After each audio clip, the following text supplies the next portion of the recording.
우리의 능력의 근원이신 하나님 아버지, 참으로 감사합니다. 저희에게 먹고 입고 쓸 모든 것을 공급해 주시니 감사합니다. 2016년도에도 하나님께서 채우시고 저희들에게 필요한 대로 넉넉히 공급하여 주실 줄로 믿습니다. 하나님 앞에 예배하러 나오며 주께 귀한 것 준비하여 드렸사오니 하나님 받아 주시옵소서. 하나님께서 베푸신 은혜와 비교할 때는 상대도 할 수 없는 부스러기와 같은 것 드렸습니다. 하나님 기쁨으로 드리게 하시고 감사함으로 드리게 하시고 주님 억지로나 인색함으로 드리지 않게 하여 주시옵소서. 드려진 예물 위에 복 주셔서 이 예물 쓰여지는 곳마다 주의 능력과 영광 드러나게 하시고 하나님의 복음 힘있게 증거되는 일에 쓰임받게 하여 주시옵소서. 예수님 이름으로 간절히 축복하며 기도하옵나이다. 아멘. 여러분들 주보에 보시면은 우리 꿈과 사랑의 교회 성도의 다짐이 있습니다. 우리 같이 한번 다짐해 보도록 하겠습니다. 저를 따라서 다짐해 주시기 바랍니다. 나는 오직 예수 그리스도를 믿음으로 구원받았음을 확신합니다. 난 주의 모든 사람에게 예수 복음을 전하며 살겠습니다. 난 예수님처럼 다른 사람의 상처를 싸매주며 살겠습니다. 나는 하나님 말씀대로 순종하며 살겠습니다. 아멘.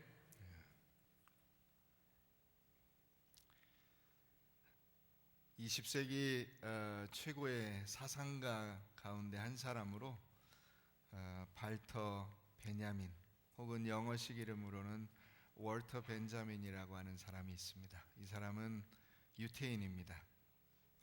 마틴 부버라고 하는 철학자와 쌍벽을 이루는 굉장히 유명한 사상가요 철학자였습니다.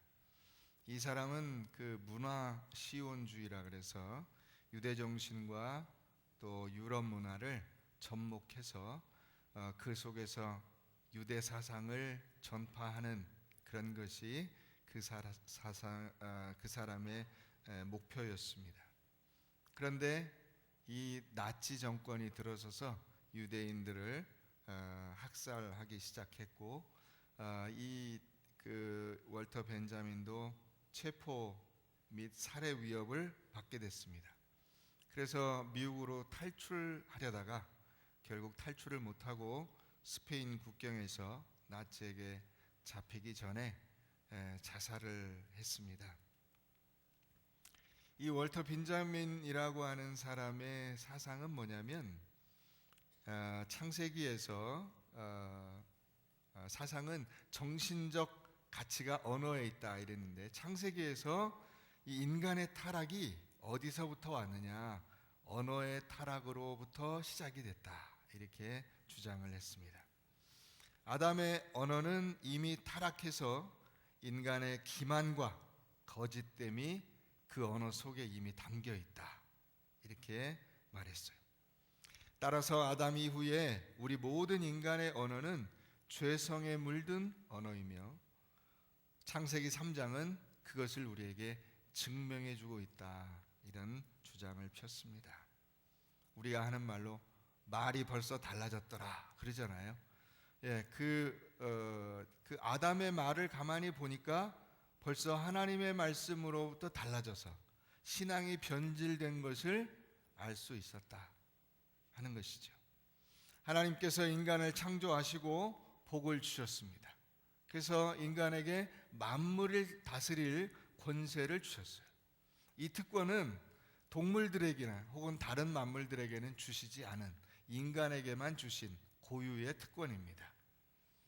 그런데 이 만물을 다스려야 할 인간이 사탄의 다스림을 받게 된 것, 그것이 이 인간의 타락 사건이라고 할 수 있습니다. 에덴 동산에서의 타락 사건을 가만히 보면 그 타락의 시작이 벌써 말 속에서 시작된 것을 볼 수가 있다는 것이지요. 하나님께서 뭐라고 하셨냐면 선악을 알게 하는 나무의 실과는 먹지 말라. 내가 먹는 날에는 반드시 죽으리라. 이렇게 말씀하셨습니다.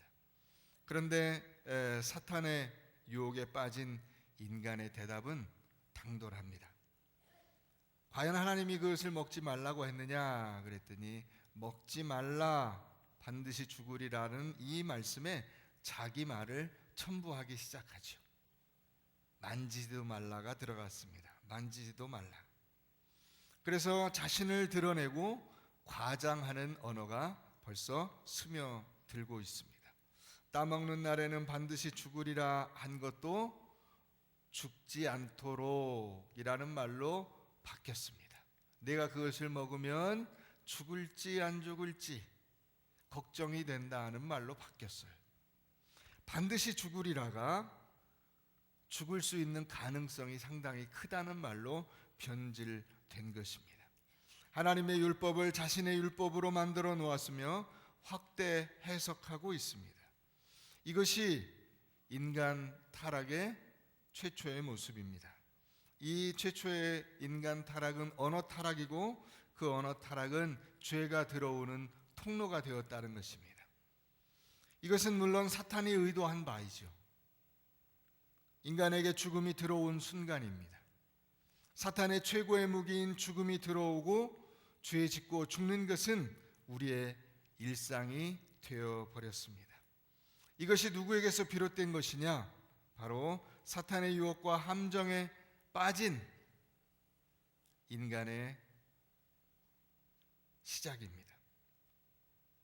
우리가 이 본문 속에서 먼저 첫 번째 살펴볼 수 있는 것은 타락한 인간이 처한 근본적인 문제는 바로 죽음의 문제라는 것입니다. 영적인 죽음은 곧 육신의 삶에 영향을 미치게 되었습니다. 영혼이 썩어지면 나의 육신도 쇠하게 되고 내가 힘을 허비하게 되며 결국 나는 타락의 길을 걸어가게 되는 것입니다. 나의 곤고함과 인생의 팍팍함은 어디서 왔을까요? 그것은 내 영적인 죽음으로부터 시작이 된 것입니다. 창세기 2장 17절에서 하나님께서는 선악을 알게 하는 나무의 열매는 먹지 말라, 내가 먹는 날에는 반드시 죽으리라고 선언하셨습니다. 죽음은 죄의 형벌로 주어진 것입니다. 그러나 이 선언이 있기 전까지 인간은 불멸적 존재라고 가정해 볼 수가 있습니다. 인간은 죽지 않을 수 있었습니다.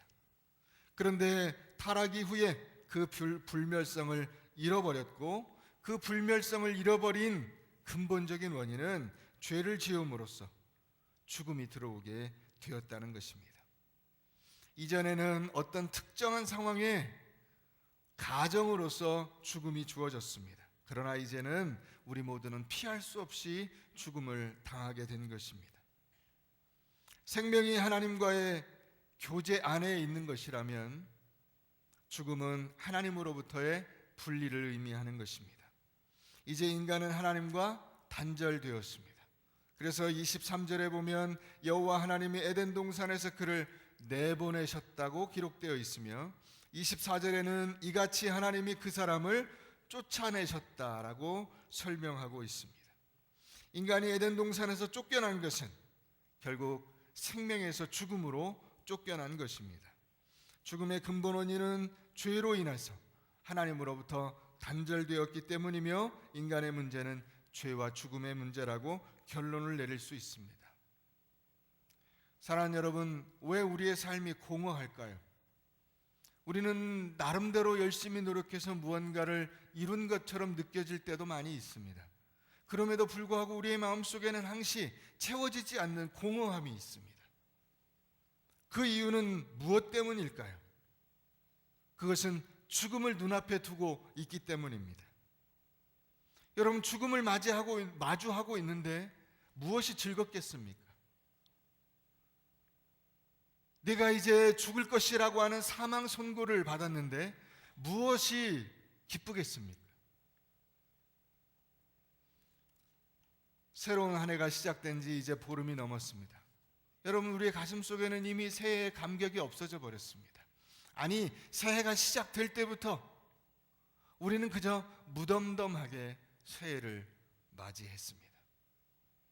그것은 마치 우리가 새 옷을 입고 나갔는데 얼마 지나지 않아서 마치 헌옷을 입은 것과 같은 덤덤함을 가지는 것과 같습니다. 새 차를 사서 타고 나갔는데 옛날에 몰던 똥차를 모는 것과 같은 무덤덤함이 우리의 마음속에 있는 것과 같습니다. 그래서 수많은 사람들이 쾌락으로, 권력으로, 돈으로, 즐거움으로 세상의 기쁨을 유지하려고 발버둥 쳐보지만 그때뿐입니다. 아니, 오히려 훨씬 더 어려워지죠. 우리 속담에 의하면 언발에 오줌 누기 있습니다. 발이 얼마나 시려우면 거기에 오줌을 누겠다는 생각을 했겠습니까마는, 그러나 언발에 오줌을 누어서 문제가 해결되겠습니까? 오히려 훨씬 더 힘들고 어려워지는 것입니다. 고통스러움이 찾아오는 것이지요. 왜 이런 문제들이 생기느냐? 바로 죽음을 앞두고 있기 때문입니다. 우리 인생의 모든 문제는 결국 죄로부터 시작하고 죽음 때문에 일어난 일들인 것입니다. 그 무엇으로도 하나님께서 원래 주신 기쁨과 설레임을 유지하고 그 기쁨을 대체할 수가 없게 되어버린 것, 이것이 죄로 인해서 인간이 받은 가장 큰 고통이 될 것입니다. 그러나 여러분, 오늘 말씀을 우리가 보면 하나님께서 인간에게 베푸신 은혜가 있다는 사실입니다.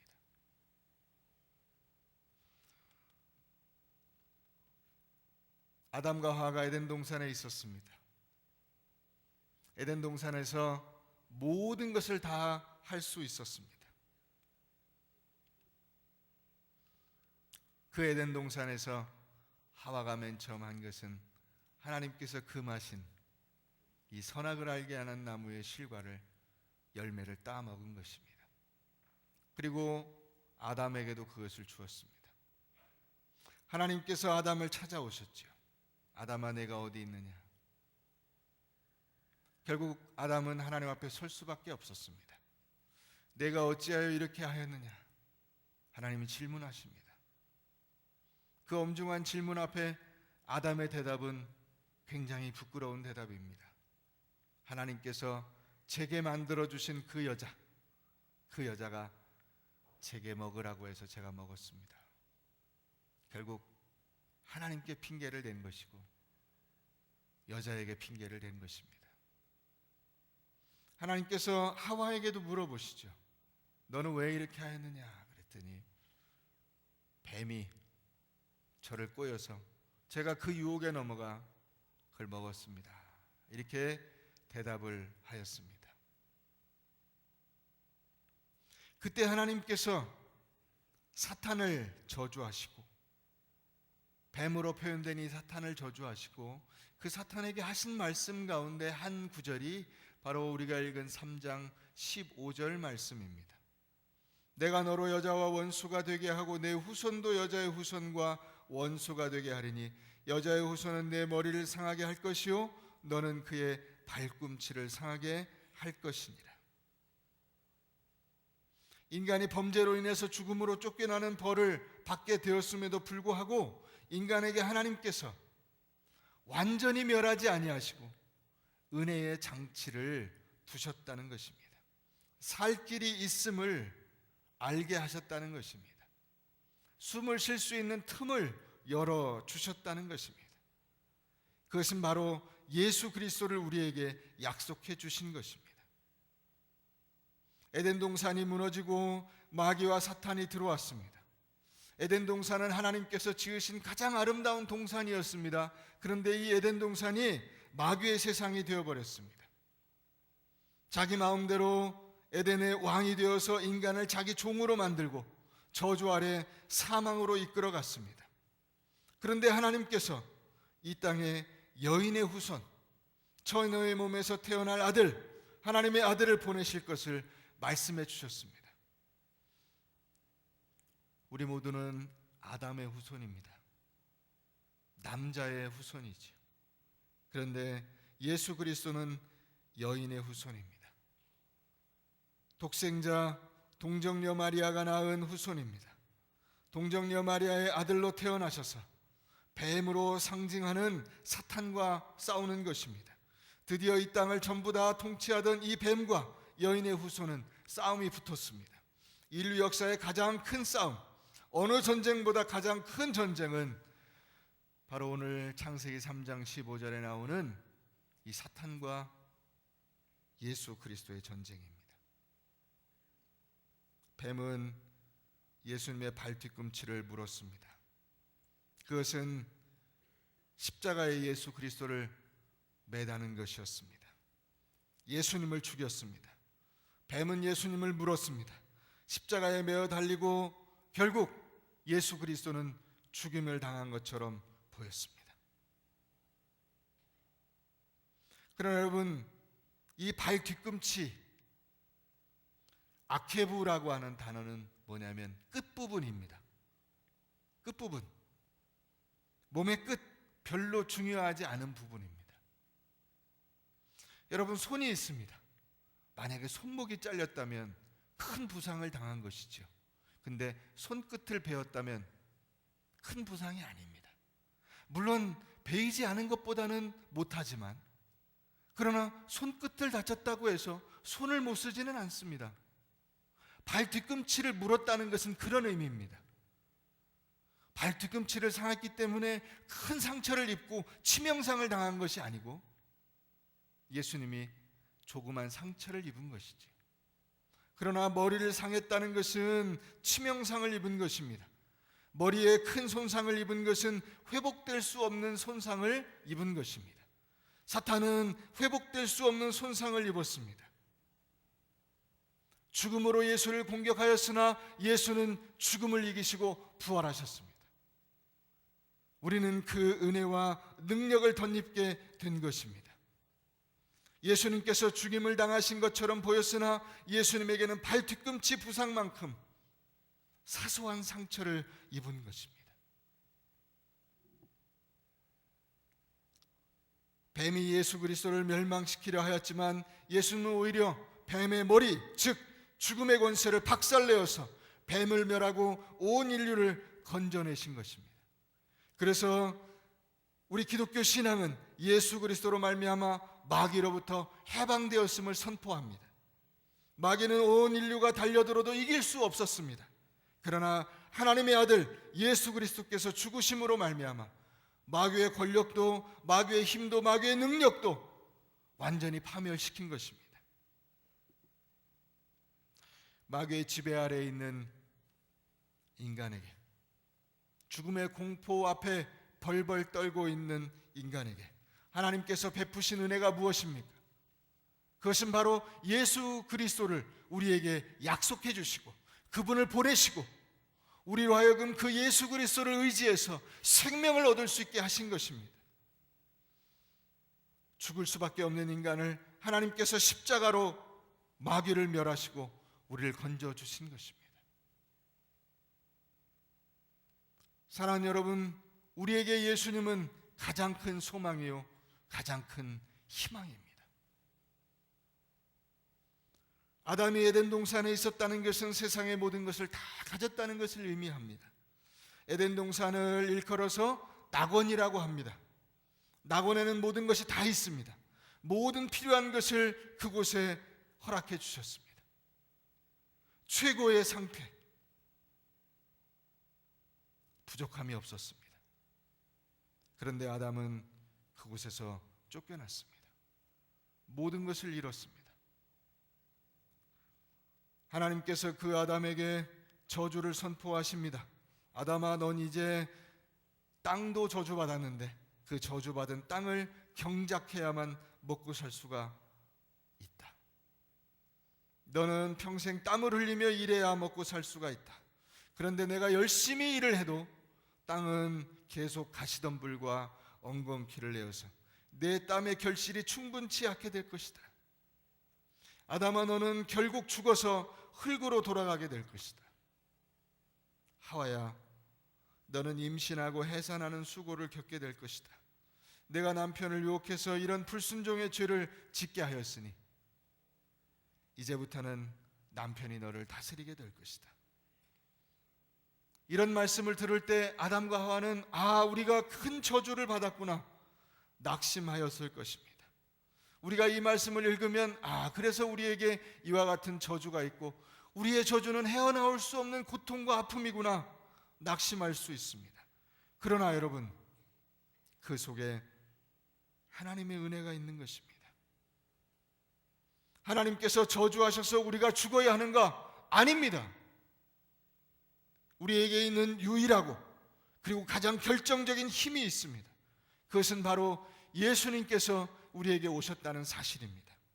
예수님께서 나를 위해서 죽으시고 내 모든 죄값을 치르시고 나를 살리셨다는 사실입니다.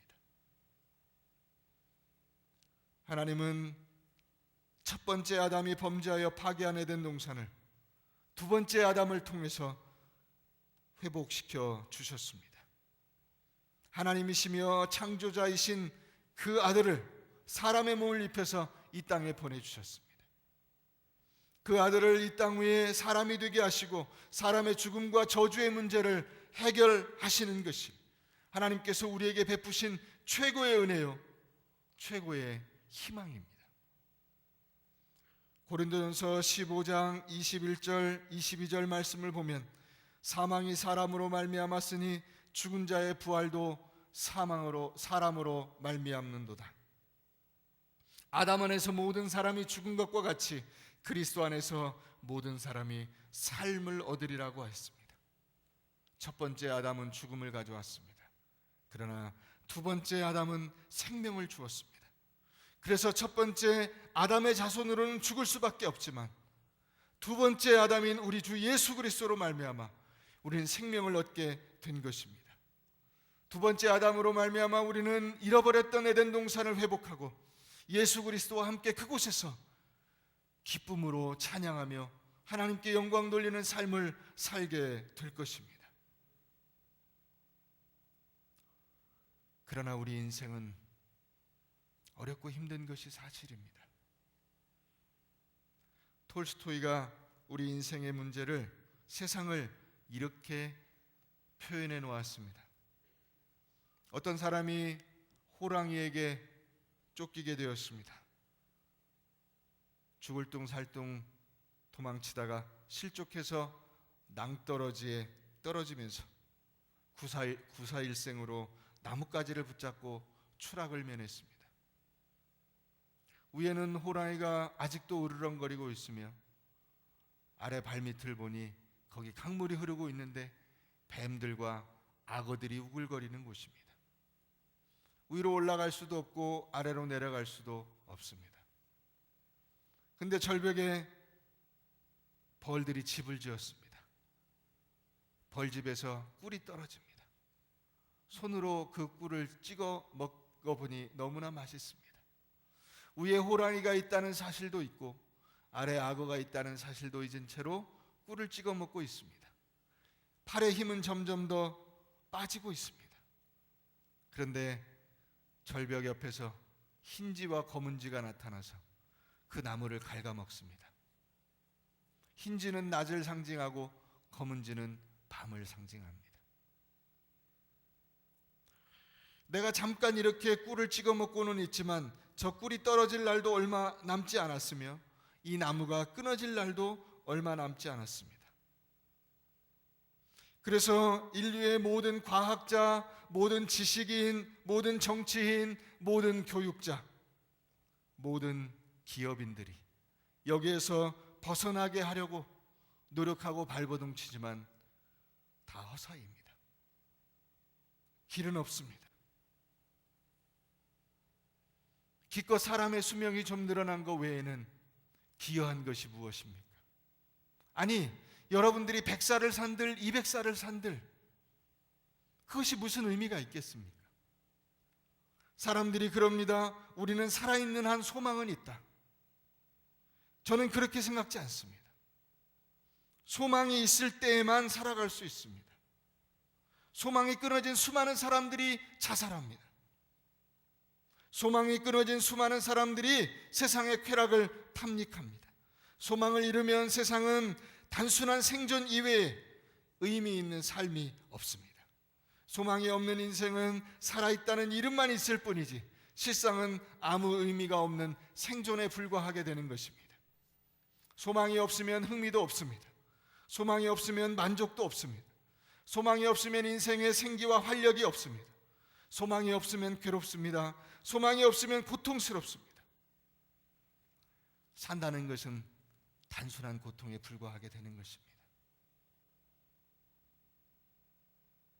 왜 우리에게 소망과 희망이 없을까요?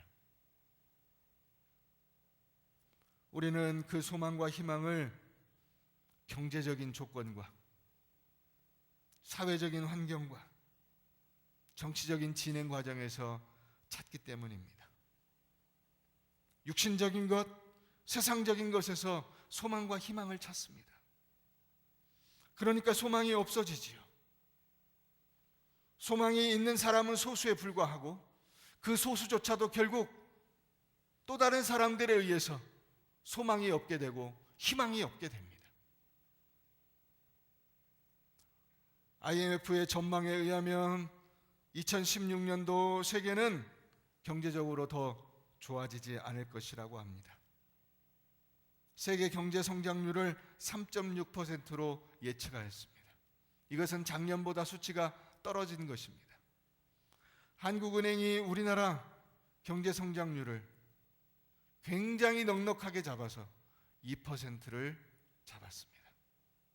그런데 많은 경제인들이 회의적인 반응을 보이고 있습니다.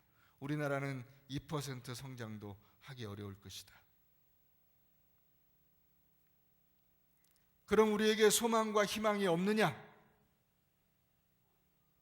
올해 취업 시장은 전망이 그렇게 좋지 못할 것입니다. 부동산 전망도 좋지 못할 것입니다. 여러분들의 수입은 과거보다 더 나아질 전망이 별로 없다는 것입니다.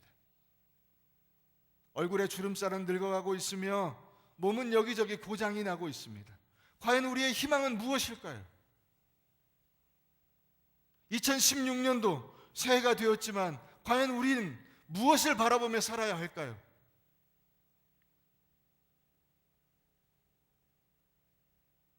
우리에게 소망과 희망이 없느냐? 아닙니다.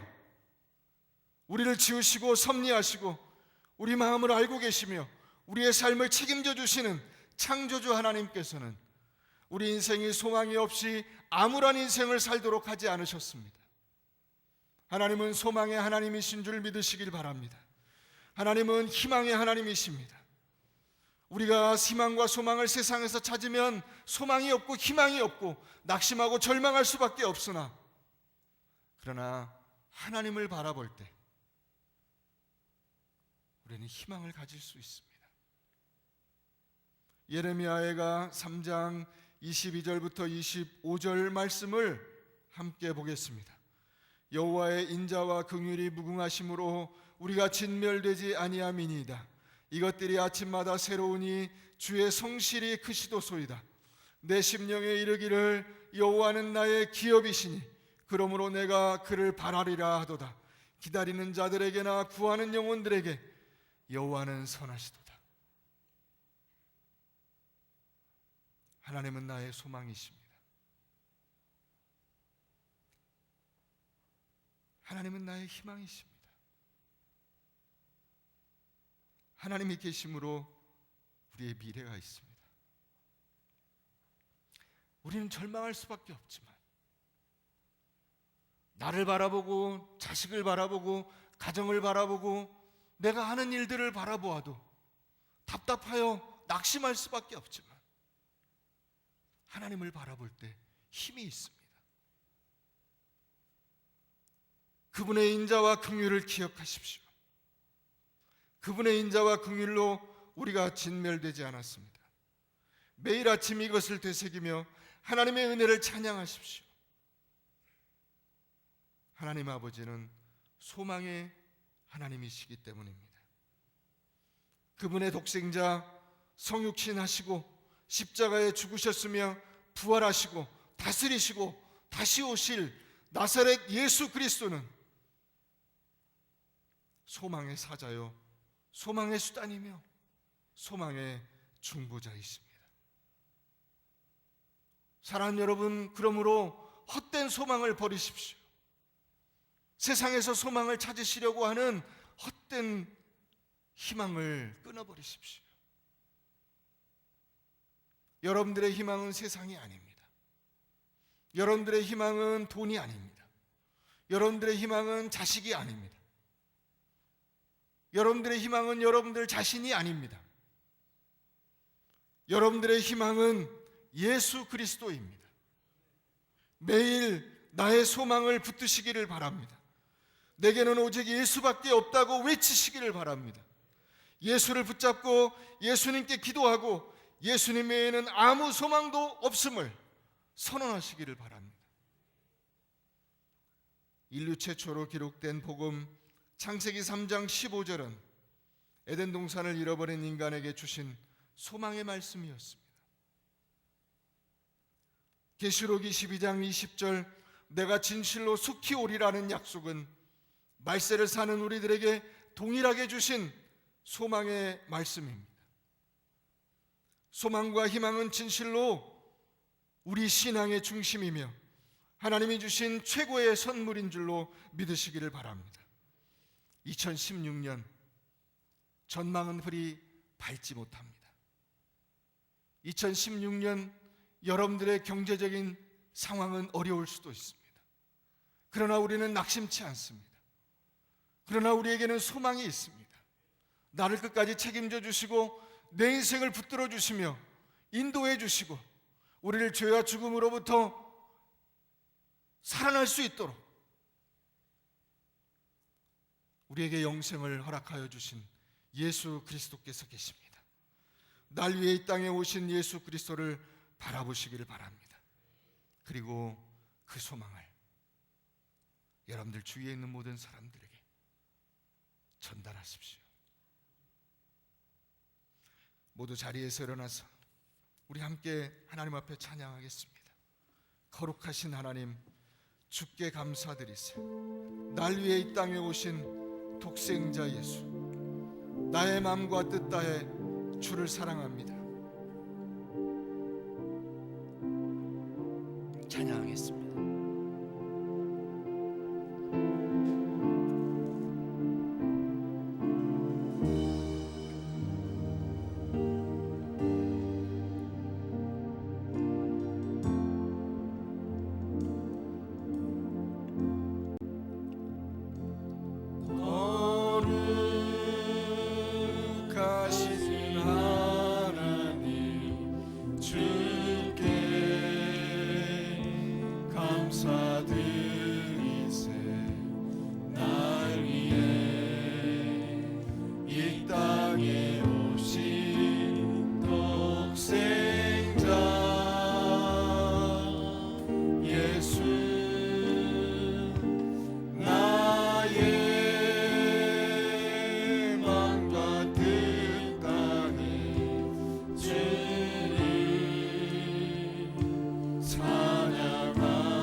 하나님, 우리가 2016년도를 시작한 지 얼마 되지 않았는데 우리의 마음속에는 설레임도 없고 새로운 것에 대한 기대와 소망이 없습니다. 하나님, 정치도 경제도 사회도 가정도 우리의 육신도 자녀도 참으로 낙심되고 절망할 것밖에 없습니다. 하나님, 우리에게는 소망이 끊어지고 주여 절망과 죽음밖에 없는 것처럼 보여집니다.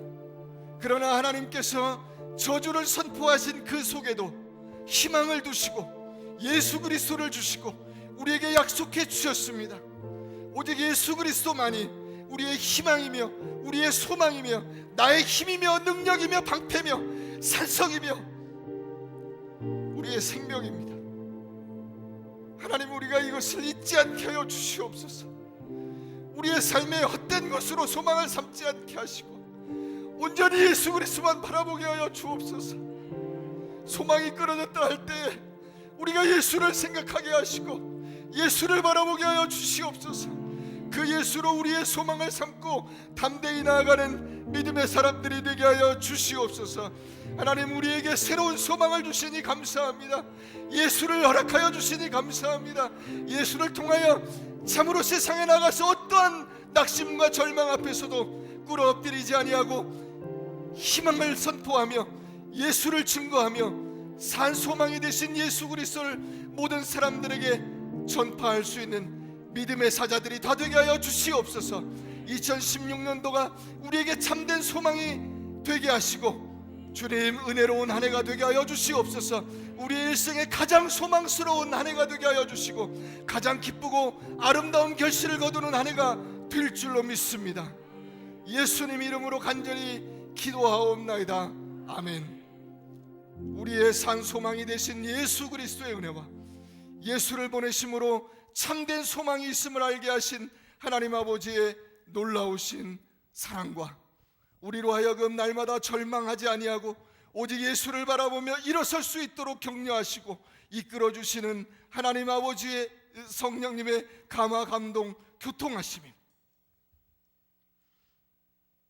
창세기 3장 15절 속에서 저주 속에서 죽음 속에서 희망을 발견하고 그 희망을 붙잡고 희망을 선포하며 담대히 나아가는 우리 모든 성도들 머리머리 위에, 우리 꿈과 사랑의 교회 위에, 이 땅의 꿈의 산실이 될, 소망이 산실이 될 우리 교회 위에 이제로부터 영원히 함께 있을지어다.